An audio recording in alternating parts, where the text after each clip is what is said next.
The state is facing a budget hole, another big one, and it's because of the way policymakers dealt with the last one. We are, and this is no secret to anyone, and if it is, it shouldn't be. Preston Dorflener is the Secretary of Finance and the governor's chief budget negotiator.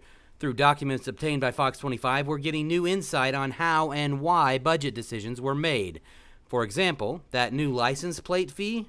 For the governor's office, it was never a revenue-raising idea. It was the fact that it was time for new tags to be developed and issued. However, these emails show the governor's budget staff discussed making it possible for the Department of Public Safety to issue the fee anytime they chose. Dorflener says that email played no part in his negotiations. In the end, most of the budget was compromise, or so the governor's office thought. In this budget, there are things that you don't like, and in this case, that was one that made my stomach churn. What was it? It was the same thing that prompted the governor's chief of staff, Denise Northrup, to comment in an email, puke. Section 53, the Legislative Services Bureau, or LSB.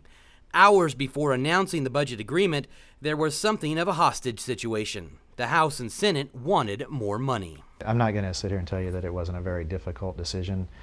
Our goals were to preserve things like rural hospitals, to try to do the less harm to folks who access healthcare authority services. Rural hospitals have used $7 million?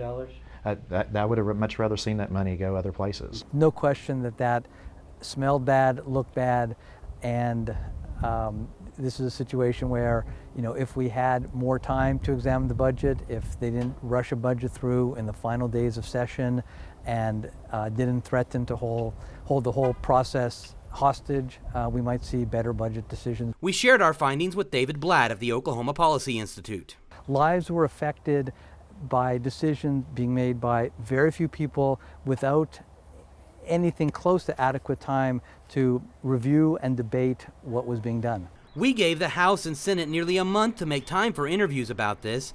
Everyone was too busy.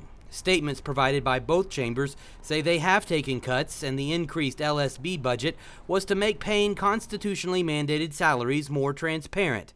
The statements wouldn't address why they needed millions more than they have ever been budgeted, or why they held the process hostage to get that multi-million-dollar increase.